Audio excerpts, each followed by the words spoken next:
여러분 안녕하세요. 일본 세인트하우스 장석현 선교사입니다.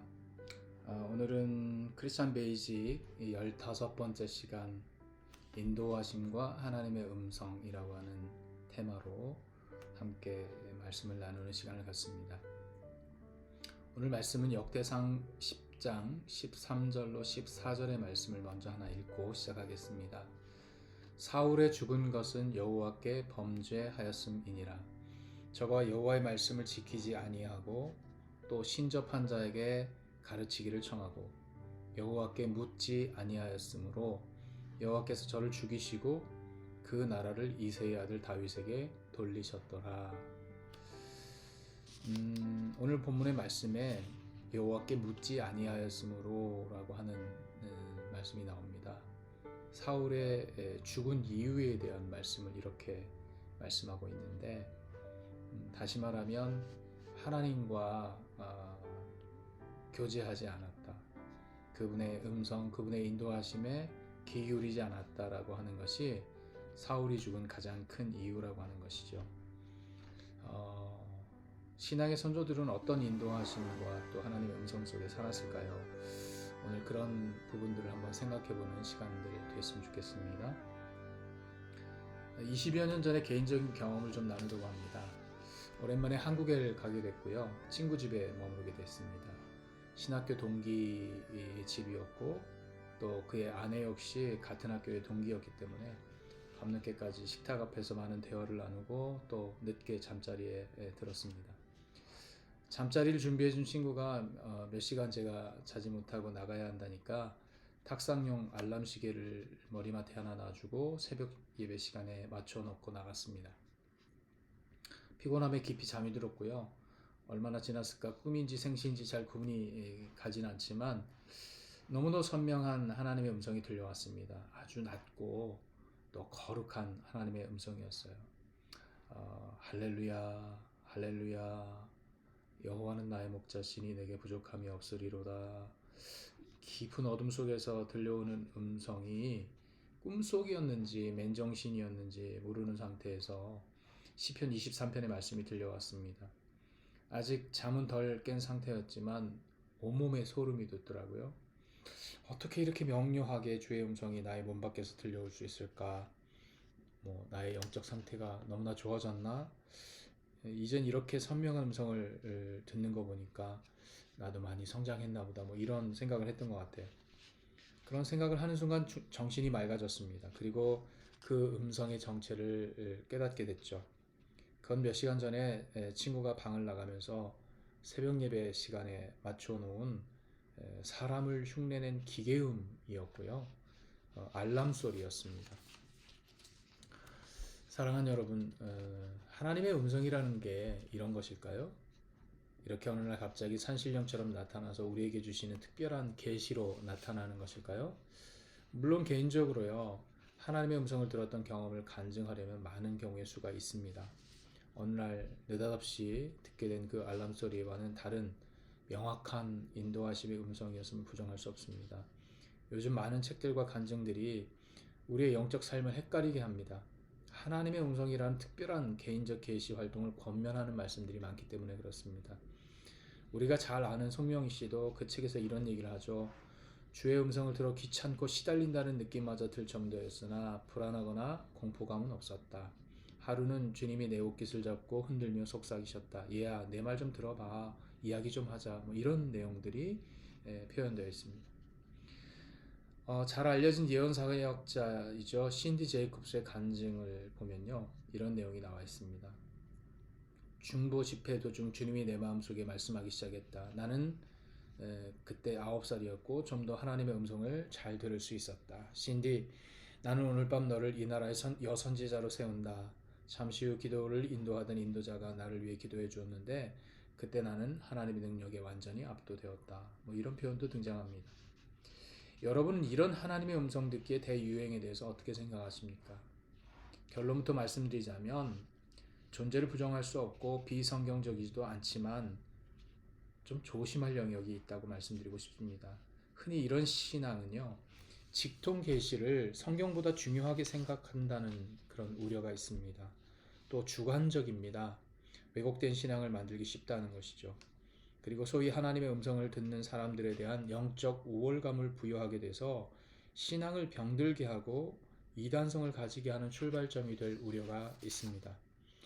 개척 목회를 하던 교회를 떠나서 한국의 교회를 몇 년간 섬기고 있었습니다. 그동안 개척한 교회의 중직이셨던 한 집사님이 일본에서 저를 찾아오셨습니다. 고민이 있다는 겁니다. 본인도 외교관이었던 남편이 발령이 나서 한국으로 돌아와야 되는데 제 후임으로 간 목회자가 이런 하나님의 음성을 들었다라고 말하더랍니다. 그게 일종의 계시처럼 들려서 손발이 묶여버렸는데 어떻게 하면 좋겠느냐.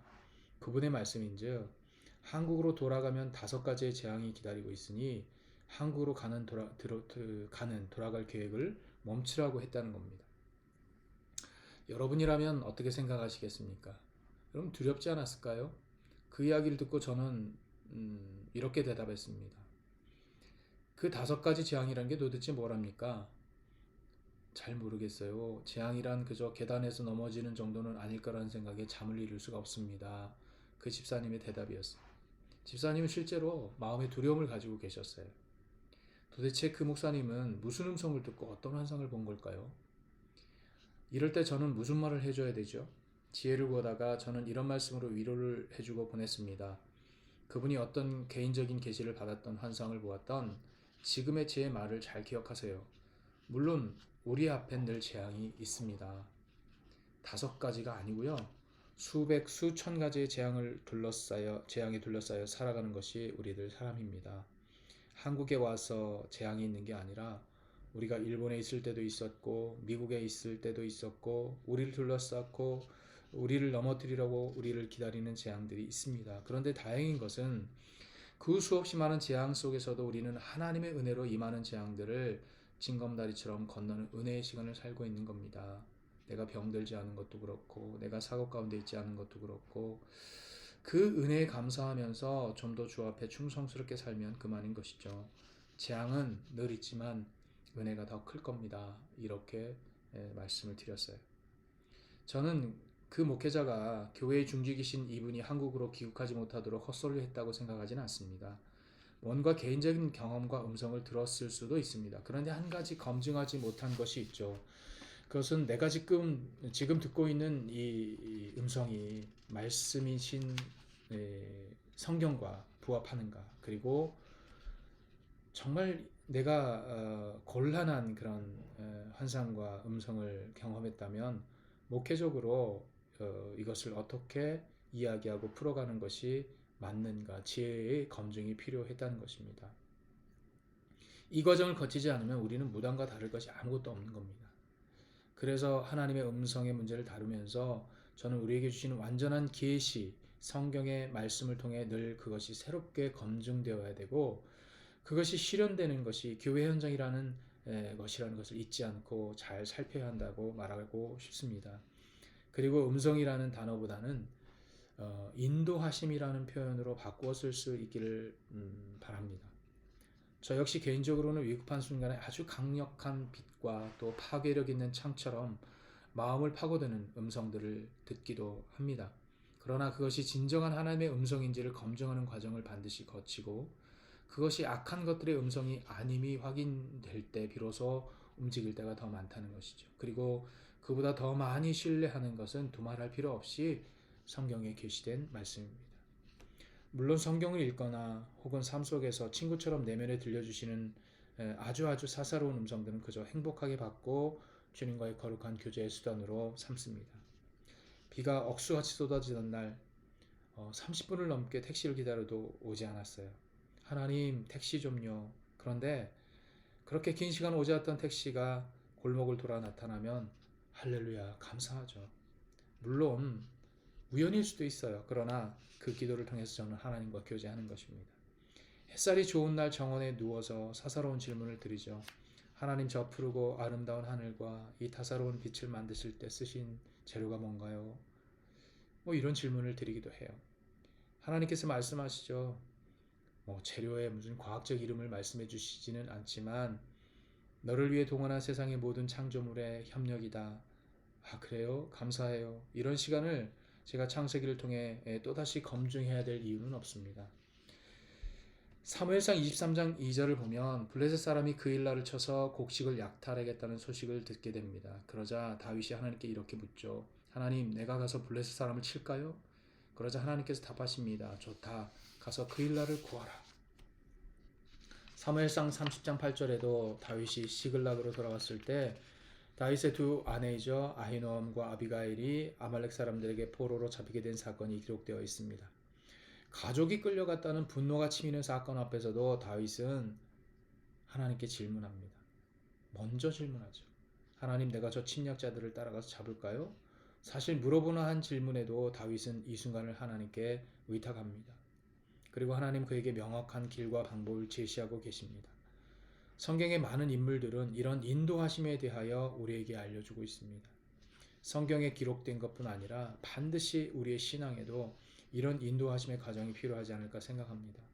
그리고 이 인도하심에는 전제되어야 될 한 가지 일이 있습니다. 그것은 바로 사울의 이야기에서 힌트를 하나 얻을 수 있을 텐데요. 사무엘상 28장 6절의 말씀이 그것입니다. 사울도 다윗처럼 하나님께 묻거든요. 사무엘이 죽고 라마에 장사를 지낸 다음 블레셋 사람이 쳐들어오게 됩니다. 두려움에 휩싸인 사울 역시 다윗처럼 기도하죠. 두려움에 쌓여 여호와께 물어보았다라고 기록하고 있습니다. 그런데 신기하게요. 다윗에게는 그렇게 친절했던 하나님께서 사울에 대하여는 꿈으로나 우림으로나 예언자를 통해서도 그에게 대답하지 않으셨다라고 기록하고 있습니다. 왜 그러셨을까요? 사울에겐 왜 다윗과 같은 인도하심이 없었을까요? 그 대답은 28장 16절에 죽었던 사무엘을 영매가 불러 나타났을 때 사무엘의 답변에 그대로 나타나 있습니다.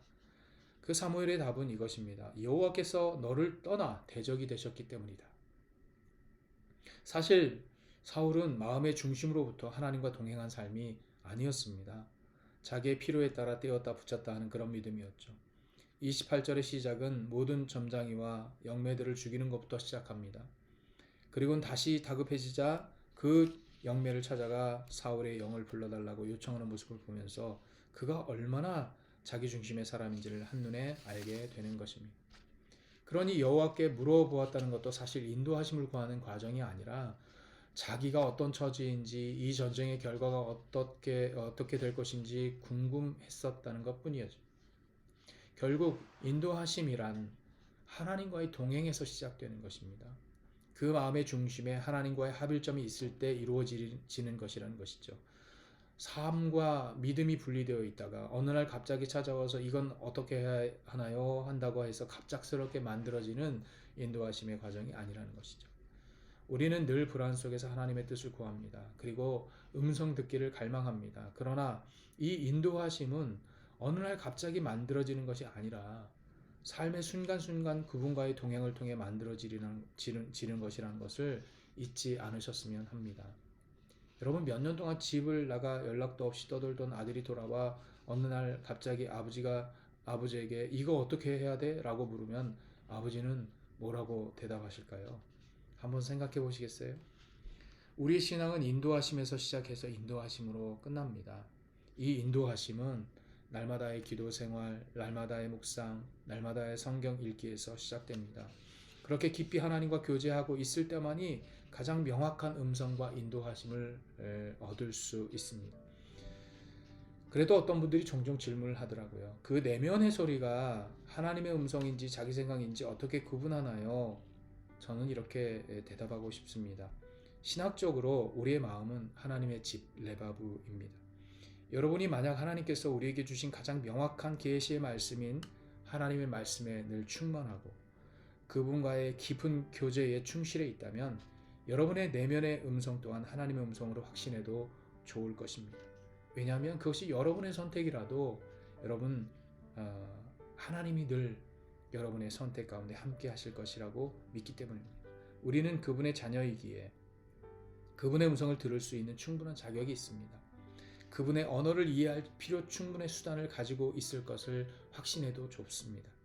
하나님께서 에스겔에게 말씀하시죠. 에스겔에게 여호와께서 권능으로 거기서 내게 임하시고 또 내게 이르시되 일어나 들로 나아가라 내가 거기서 너와 말하리라 하시기로. 여러분이 침묵 가운데 홀로 그 만남의 자리로 나아가신다면 여러분은 그분의 음성, 인도하심을 반드시 얻을 수 있습니다. 모든 삶의 순간순간 어떤 일이 시작되기 처음부터 그분의 인도하심을 얻기 원하실 때 사망의 음침한 골짜기를 걷는 그 어떤 순간에도 이미 그분의 음성과 인도하심은 시작되고 있었습니다. 하나님의 음성, 하나님의 인도하심은 특별한 사람들이 받는 은사가 아닙니다. 예수를 믿고 하나님의 말씀을 순종하고 또 기도하는 저와 여러분 누구에게나 일어나는 일이고 이것을 사모하고 이 인도하심 속에 살아가는 것이 그리스도인의 삶인 줄 믿습니다. 이 한 주간도 여러분에게 하나님의 선하신 인도하심이 늘 함께 하시기를 주의 이름으로 권고합니다. 감사합니다.